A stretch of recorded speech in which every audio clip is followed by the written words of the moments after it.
무덥습니다. 날씨가 지금 한여름 한복판을 지나고 있는데 여러분의 몸 잘 살피셔서 또 육신의 강건함으로 보내시고 또 기도의 자리 잘 지키셔서 영적인 강건함도 누릴 수 있기를 주님의 이름으로 축원합니다. 지금 전북 새만금에는 전 세계에서 온 청소년들이 한 수만 명이 같이 잼버리 대회라고 야영 캠프하고 있습니다. 여러분, 무더울 때마다 그곳에서도 아이들이 텐트 생활하고 있는데 일정 잘 마칠 수 있도록 또 함께 기도로 우리가 도와야 될 때라 저는 믿고요. 그렇게 같이 잘 행사를 위해서 마음 모아 주시기 바랍니다. 우리가 성도의 부고를 또 전하고 들을 때 많이 들은 표현이 소천하셨습니다라는 말입니다.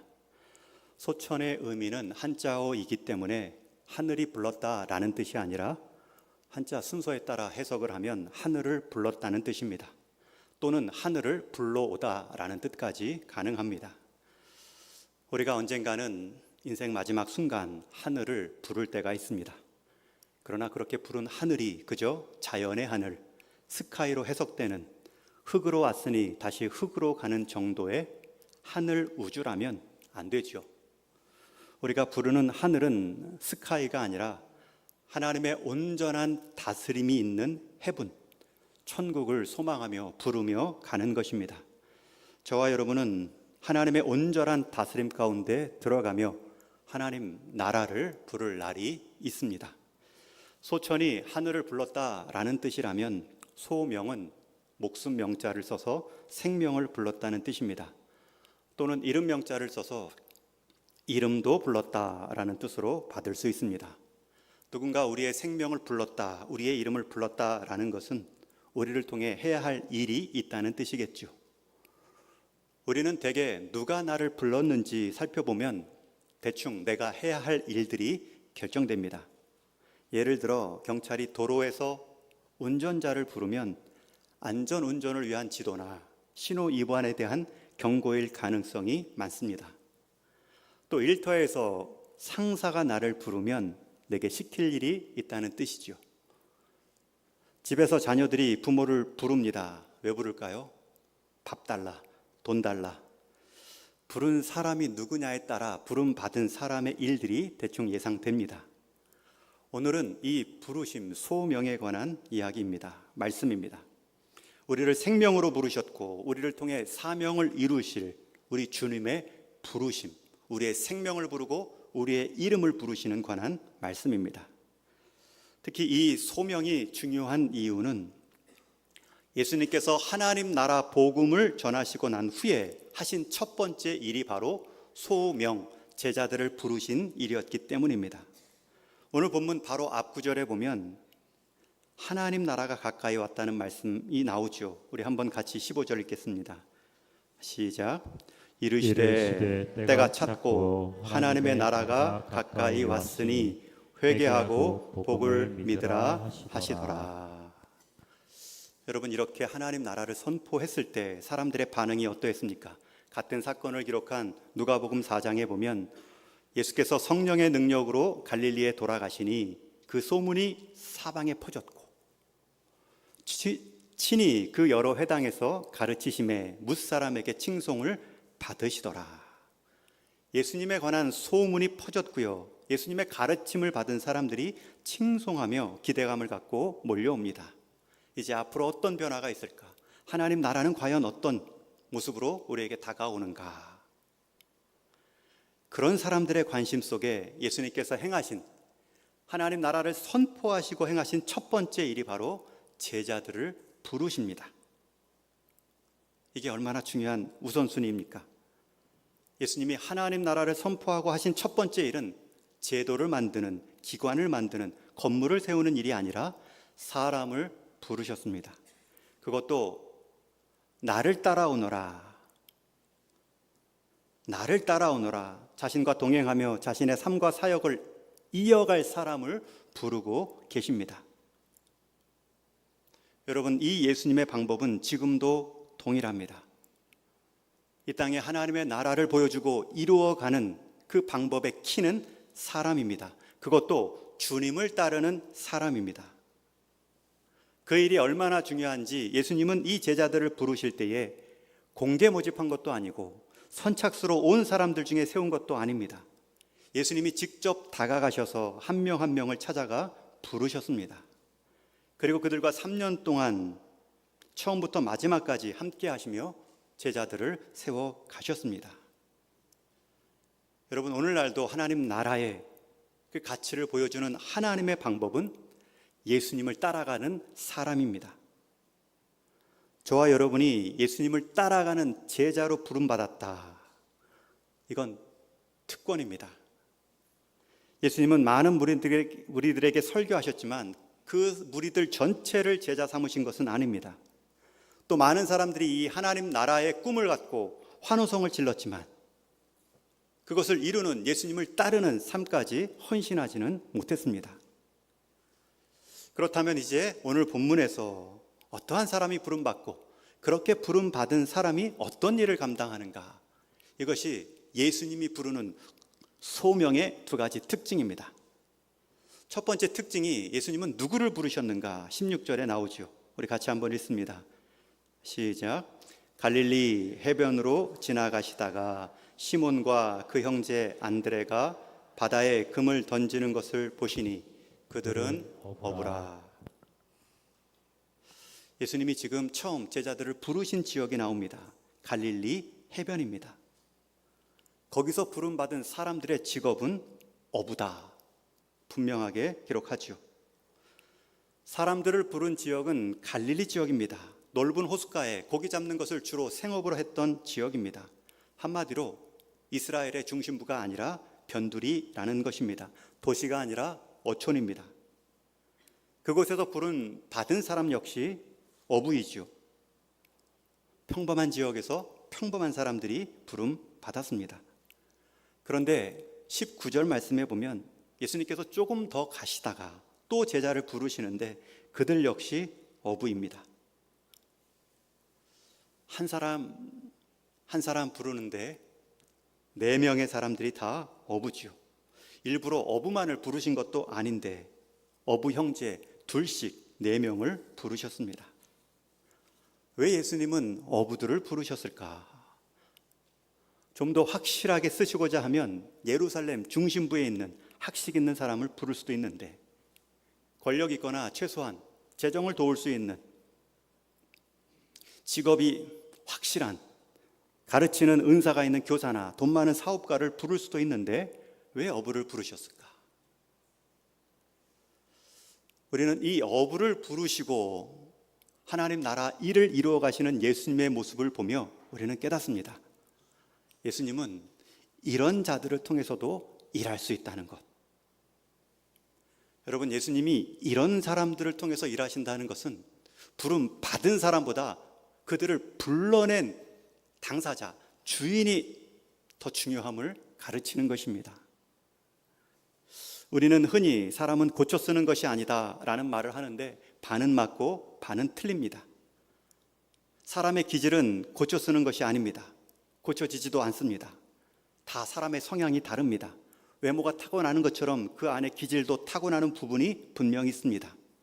그러기에 외모를 부정하면 자기 인생에 부정적인 영향을 받는 것처럼 자기 기질을 부정하는 것 역시 자기됨을 인정하지 않는 것과 같습니다. 기질은 타고납니다. 그래서 기질은 고쳐 쓰는 것이 아니라 그 기질이 알맞은 곳에 쓰는 것입니다. 기질을 주신 하나님의 뜻이 있기 때문이죠. 그 기질만이 감당할 수 있는 역할과 자리가 있습니다. 그래서 사람은 고쳐 쓰는 것이 아니다 라는 말은 반은 맞고 반은 틀립니다. 사람의 기질은 바뀌지 않지만 그 기질이 필요한 곳에 세워서 역할과 자리를 감당함으로 사람의 성품은 다듬어지고 성숙해 갑니다. 기질은 환경과 시간이 지남에 따라 성품으로 다져지는데 우리는 그 과정을 어른됨이라고 말합니다. 기질이 환경을 만나 관계를 만나 다듬어져 가죠. 성격, 더 넘어서 성품, 이것은 바뀝니다. 자라가야 됩니다. 여러분, 베드로의 기질은 바뀌지 않습니다. 그러나 예수님은 그 기질을 통해 그 기질이 할 수 있는 그 일들을 감당시키시죠. 그리고 환경을 통해 성령의 성품으로도 바꾸어 가십니다. 그래서 예수님은 베드로를 통해 무엇을 하시기 이전에 베드로의 성품을 바꾸어가는 것이 첫 번째 부르심의 목적이었습니다. 여러분, 우리가 예수님께 부름 받았다는 것, 그것은 우리가 예수님께 부름 받으면 받을수록 우리 인생의 유익입니다. 왜냐하면 예수님은 우리를 마구잡이로 부려먹는 굳은 마음의 주인이 아니기 때문입니다. 마태복음 25장에 보면 주인으로부터 책망받은 1달란트 받은 자가 나오죠. 이 악하고 게으른 종아. 그렇게 책망받은 이유는 이 1달란트 받은 종이 주인을 굳은 마음을 가진 자로 알았기 때문입니다. 굳은 마음이란 그 바로 이어서 설명하죠. 심지도 않았는데 거두려 하고, 해치지도 않았는데, 농작물을 위해 수고하지도 않았는데도 거두려 하는 그 모습. 그게 굳은 마음이죠. 자기는 일 하나 하지 않고 열매만을 기대하는 주인. 그러니 이 주인 아래에서는 열심히 일하면 일할수록 손해다. 그러니 그냥 땅에 가만히 묻어두고 그냥 본전만 갖다 주었을 뿐이죠. 그러나 2달란트, 5달란트 받은 종은 칭찬을 받습니다. 착하고 충성된 종아. 여러분, 이 두 종은 달란트를 남겼기 때문에 칭찬받은 것이 아닙니다. 착했기 때문에. 착하다라는 말은 앞에 1달란트 받은 종과는 달리 주인을 신뢰했습니다.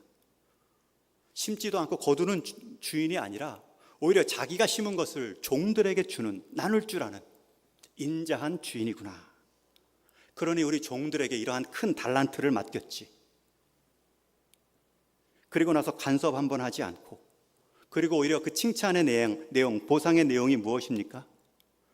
내가 작은 일에 충성했으니 큰 것을 더 내가 줄 것이고, 이 주인은 내 작은 것을 통해 계속 큰 것으로 나를 키우려 하시는구나. 심지어는 내 주인의 즐거움에 참여할지어다.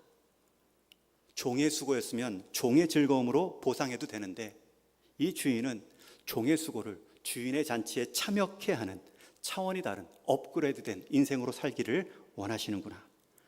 그런 마음이, 그런 신뢰가 있었기 때문에 그 모습을 보고 주인은 착하다 그랬고요. 그런 착한 모습, 신뢰하는 모습이 있었기 때문에 내가 일하면 일할수록 내게 이익이다, 충성이 나왔을 뿐입니다. 여러분, 예수님은 우리를 마구잡이로 부려먹는 굳은 마음의 주인이 아닙니다. 우리를 자라게 하시고 더디 자랄지라도 기다려주시고, 그리고 맨 마지막에는 주님의 잔치에 합당한 주인의 모습까지 이르게 하는 그러한 기대를 가지고 우리를 키워내시는 분이십니다. 그러니 우리가 부름받은 자리에서 겸손하게 순종해야 됩니다. 여러분, 예수님은 어부들을 부르셨습니다. 사람이 사람을 부르면 상대적인 차이가 있죠. 물론 도토리 키재기일지라도 상대적인 차이가 있습니다. 그런데 부르신 분이 사람이 아니라 예수님입니다. 하나님입니다. 우리가 교만하게 반응할 자리가 없습니다. 그 부르심 가운데 내가 여기 아니면 어디 없나? 예수님 앞에서는 그렇게 반응하면 정말 어디 없습니다. 여기서도 쓰임 받지 못하는데 어딜 가서 쓰임 받겠습니까? 거기서도 문제만 일으킵니다. 과장된 자아, 스스로를 자꾸 부풀려 생각하는 사람들의 공통점이 바로 교만함입니다. 자신이 대단히 능력 있는 사람처럼 자아의식이 강하면 공동체 생활, 직장 생활도 힘듭니다. 인정을 못 받는다는 느낌이 조금만 들어도 내가 지금 부당한 대우를 받고 있다. 그래서 자기도 부당하게 주변을 지배하려 하죠. 아니면 그런 느낌을 회피하려고 돈이나 권력이나 소비를 통하여서 스스로 자기 존재감을 높이려 체면을 걸고 살아가기도 합니다. 여러분, 이것을 깨는 방법이 우리를 부르신 분이 주님이구나. 그 앞에서 우리는 겸손할 수밖에 없구나. 우리를 생명으로 목숨 명자를 써서 부르셨을 뿐만 아니라 우리의 이름을 부르시고 우리의 자리로, 우리의 직분으로 예수님은 부르셨습니다. 사람이 불러도, 대통령이 불러도 겸손하게 따라가는데 우리를 부르신 분이 예수님이라면 높아서 교만할 자리가 없습니다. 내가 아니면 어디 되나 봐라. 됩니다. 부르신 분이 예수님이시기 때문에. 그러나 그런 예수님이 부르셨다면 우리는 나 같은 사람을 불러주셨구나. 어쩌면 나 같은 사람에게 이러한 자리와 기회를, 그 마음으로 예수님의 부르심에 응답하면 그 직분 내내 감사의 모습, 기쁨으로 일할 수 있는 태도를 갖게 됩니다. 사람이 한번 교만해지면 문제가 있을 때마다 자꾸 자신을 관계와 공동체에서 분리시킵니다. 나는 이런 수준이 아니라는 것이죠. 그리고 관계를, 공동체를 비판합니다. 남 탓합니다. 그러나 사람이 겸손하면 관계 안에, 공동체 안에 자꾸 자기를 일치시킵니다. 그리고 공동체에 문제와 어려움이 있으면 나를 자꾸 돌아보지요. 다 내 탓인 것처럼 여겨집니다. 그 자리에서 힘겨움은 있을지 모르지만 그 힘겨움 때문에 자기가 자라나는 것을 경험합니다. 그러나 교만한 사람은 분리시킵니다. 남 탓이고요. 공동체 때문에 내가 이 모습이 됐다 말하죠. 그러니 힘겨움도 비껴나가지만 잘할 수 있는 기회도 얻을 수 없습니다. 일전에 교역자 중 한 분, 우리 현 교역자가 아니죠. 제가 대화하다가 정색을 한번 한 적이 있습니다. 자꾸 습관적으로 이 교회라는 말을 하는 거예요. 습관적입니다. 자기도 모르게 그런 표현들이 나왔겠죠. 그래서 이것이 습관이고 이런 표현은 안 좋다. 그래서 한 번은 제가 말했습니다. 이 교회가 아니고 우리 교회입니다. 여러분, 이 교회가 아니고 동인교회는 우리 교회입니다. 이놈의 집안이 아니고 우리 집안입니다. 이따위 나라가 아니라 우리 나라입니다. 우리가 겸손하면 공동체 관계의 문제를 나의 문제로 여기며 나를 성숙시킬 기회로 삼고 자라갑니다. 그러나 교만하면 나를 이런 자리에, 이런 모습으로 세웠다라는 마음이 들기 시작하면 나를 분리시킵니다. 남을 정죄함으로 자기 책임을 면하려 합니다. 그리고 성장의 기회도 놓쳐버리지요. 저와 여러분, 부름받은 자리는 주님이 부르셨기 때문에 낮은 자리에서 낮은 마음으로 응답하셔야 됩니다. 이게 첫 번째, 우리 주님이 부르신 소명의 특징이고, 두 번째, 우리 주님이 우리를 생명으로, 이름으로 부르셨다라는 두 번째 특징이 17절에 나오는데 우리 같이 한번 읽겠습니다. 시작. 예수께서 이르시되 나를 따라오라. 내가 너희로 사람을 낚는 어부가 되게 하려 하시니. 첫 번째 특징이 예수님이 부르셨기 때문에 우리의 부르심의 자리, 모습은 겸손해야 된다. 그런데 예수님이 부르신 그 소명의 두 번째 특징은 그 낮은 사람을 부르셔서 가장 높은 일을 시키신다는 것입니다. 내가 너희로 사람을 낚는 어부가 되게 하려 하시니.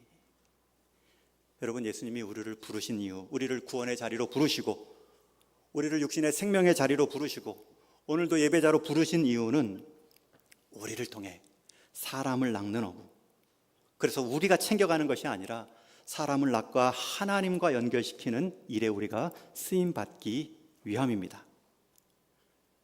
그래서 저와 여러분, 내가 하는 모든 일의 마지막 점검 기준은 내가 하는 일이 지금 사람을 낚는 일인가, 아니면 사람을 놓치는 일인가? 내가 하는 모든 말과 행동이 사람을 예수님께 더 가까이 가게 하는가, 아니면 예수님이라면, 교회라면, 기독교라면 치를 떨게 만들고 있지 않는가 살펴야 됩니다. 공부를 해도 돈을 벌어도 입신양면 내 이름을 세우고 내 가문을 이루기 위함이 아닙니다. 그것은 덤으로 따라오는 것입니다. 그의 나라와 그의 의를 먼저 구하면 이 모든 것을 채우시는 주님의 손길을 그저 경험하고 감사할 뿐입니다.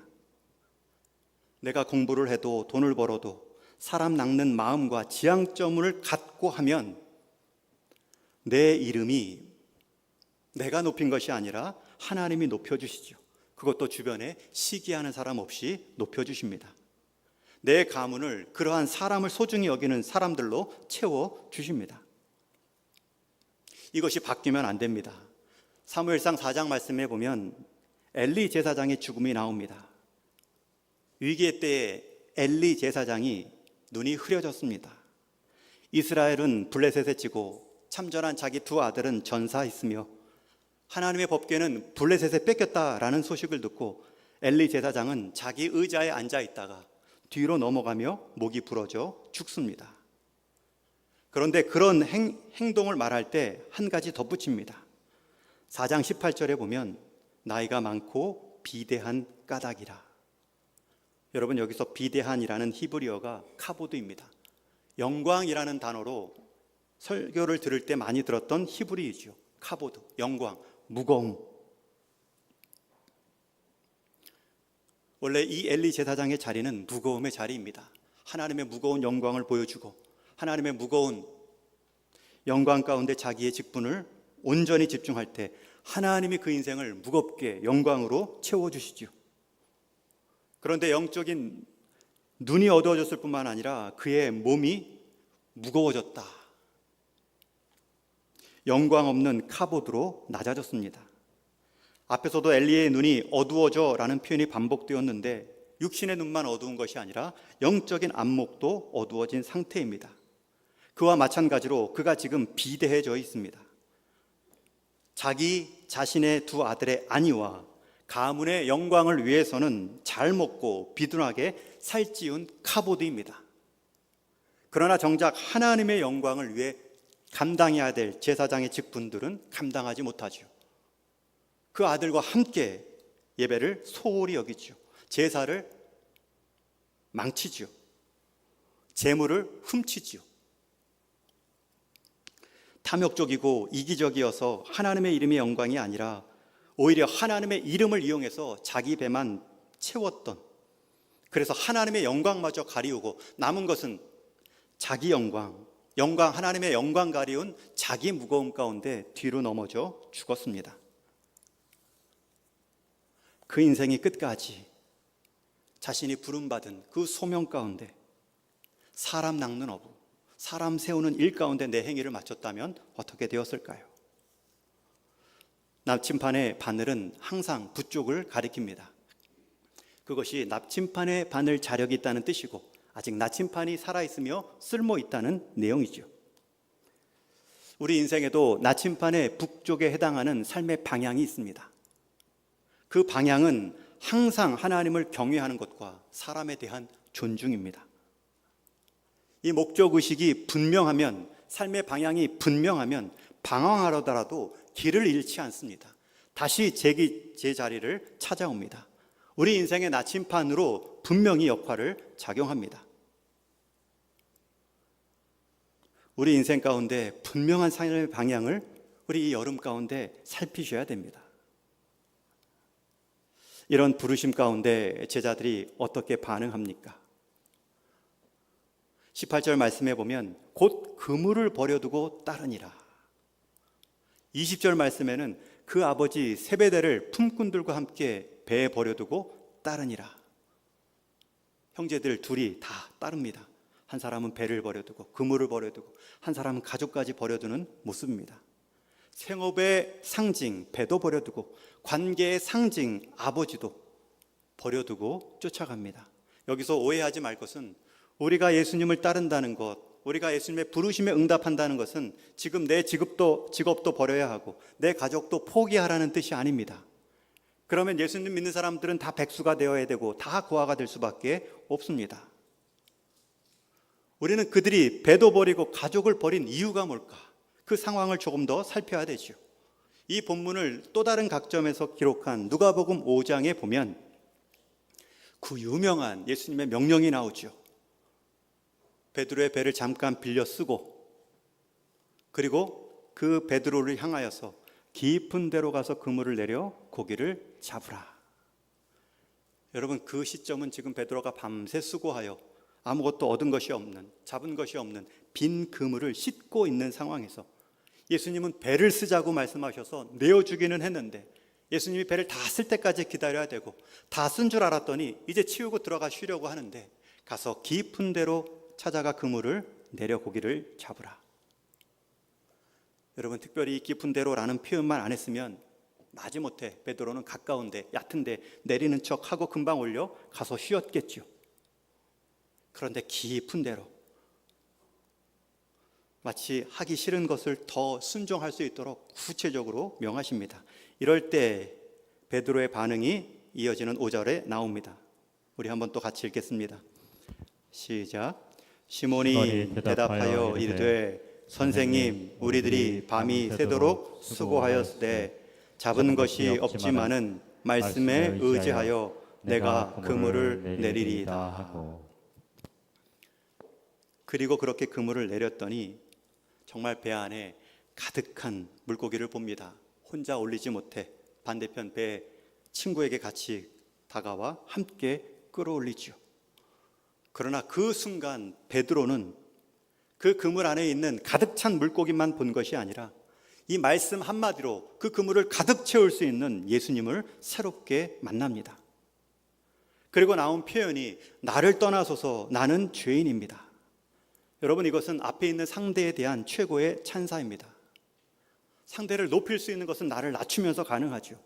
그런데 높이는 방법에 한계가 있기 때문에 자기를 한량없이 낮춥니다. 그 경외감을 느꼈다는 거죠. 나를 떠나십시오. 나는 죄인입니다. 당신은 죄인과는 함께할 수 없는 의인입니다. 그런 고백 위에 예수님께서 나를 따르라, 내가 너를 사람 낚는 어부가 되게 하리라 말씀하시자 제자들은 따라 나선 것입니다. 여러분, 무엇을 예수님을 위해 버리기 전에 우리를 부르신 예수님을 먼저 새롭게 만나십시오. 내 배와 내 가족의 우선순위를 말하기 전에 내 인생 자체에 새로운 질서를 부여해 주실, 내 인생 자체를 새로운 차원으로 업그레이드 해 주실 그 예수님에 대한 새로운 자각을 경험하십시오. 그 예수님이 우리를 부르셨다는 것, 한없이 자격 없는 우리를 한없이 높은 사람 생명 살리는 일 가운데 부르셨다는 것, 나를 통해 하나님 백성들이 늘어나고 하나님 나라가 넓어지는 모습, 그 일 가운데 내가 부름받았다는 것,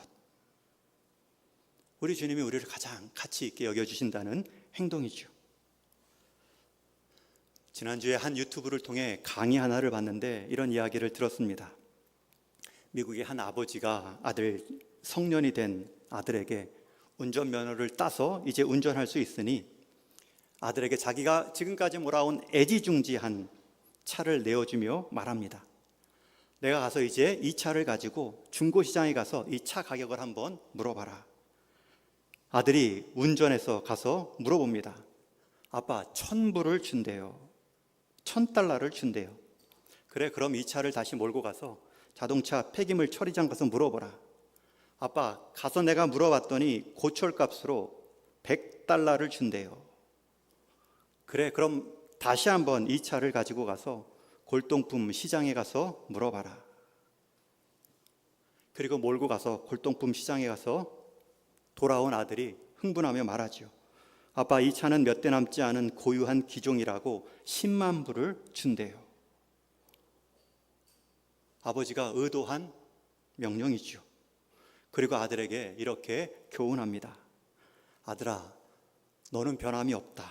그러나 너를 가치 있게 여겨주는 곳에 가서 내 일을 했으면 좋겠다.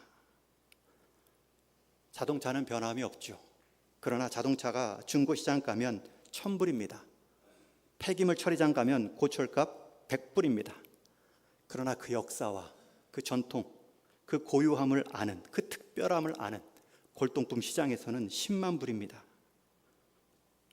아들에게 진로의 교훈을, 내 가치를 아는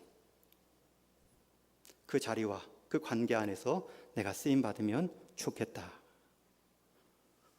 여러분, 예수님이 우리를 부르셨다. 우리를 얼마나 가치 있게 여겨주신 줄 모릅니다. 주님의 소명, 불러주심이 얼마나 귀하고 감사한지 모릅니다. 우리같이 낮은 사람을, 죄인을, 그것도 또 다른 죄인을 향하여서 의인 삼는 일에 사용하신다는 것, 내 생애 가운데 내가 남길 수 있는 것을 하나님의 백성으로 삼을 수 있다는 특권을 얻었습니다. 여러분, 그 감격, 그 소명에 응답하는 삶이라면 항상 찬송이고 항상 벅찬 감사이죠. 그러나 교만하여 그 부르심에 응답하지 못하면 항상 어디 나 같은 사람을, 어디 나 같은 인생을 이런 일에, 그러다 자람도 사귐도 다 놓치고 살게 되겠죠. 여러분, 베드로가 그 인생 예수님의 부르심에 순종했을 때 얼마나 놀랍게 변했습니까?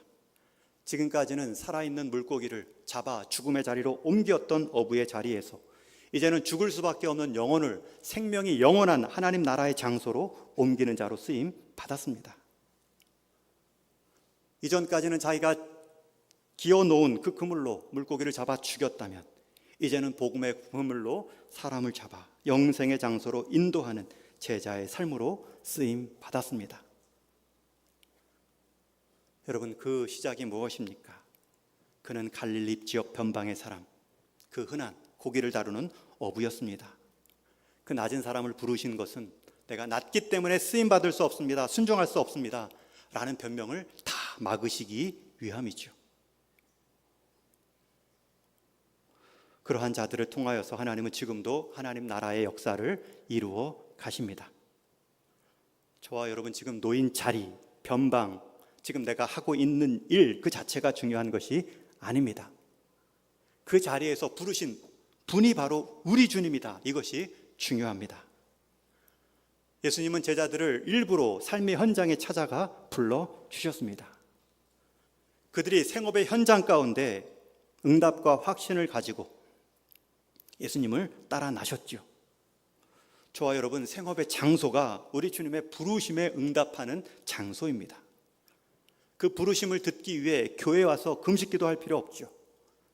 내가 처한 지금의 자리, 직분, 가정과 일터 안에서 주님은 나를 어떻게 부르고 계신가? 내가 어떻게 순종하기를 원하시는가? 나 같은 사람을 이렇게 귀한 가정에 보내셨고, 나 같은 사람을 이렇게 귀한 남편을 만나게 하셨고, 이런 귀한 아내를 만나게 하셨고, 이런 귀한 교회 공동체 가운데 세워주셨고, 이 나라 이 민족 가운데 한 국민으로 불러주셨는데 여기서 내가 할 수 있는 일은 무엇인가? 나 같은 사람을 세워주신 하나님의 은혜 가운데 어떻게 반응하는가? 그 한 사람을 통해 하나님은 하나님 나라의 역사를 이 땅 가운데 이루어 가십니다. 여러분, 우리 인생 이렇게 주님의 부르심, 소명을 잘 감당해야 우리 인생 마지막 순간 아름다운 소천을 할 수 있습니다. 우리를 부르시는 주님의 말씀 앞에 우리가 믿음으로 호응해야 우리 역시 마지막 주님의 온전한 다스림을 사모하며 천국을 마음껏 믿음으로 부를 수 있습니다. 저와 여러분, 오늘도 지금도 우리의 삶의 현장에서 부르고 계신 그 주님의 소명 따라 낮은 마음으로 또 고귀한 부르심에 대한 감사로 우리 인생 끝까지 주님 따라감으로 그 일을 이루어가는 동인교회 모든 성도님 되기를 주님의 이름으로 간절히 축원합니다.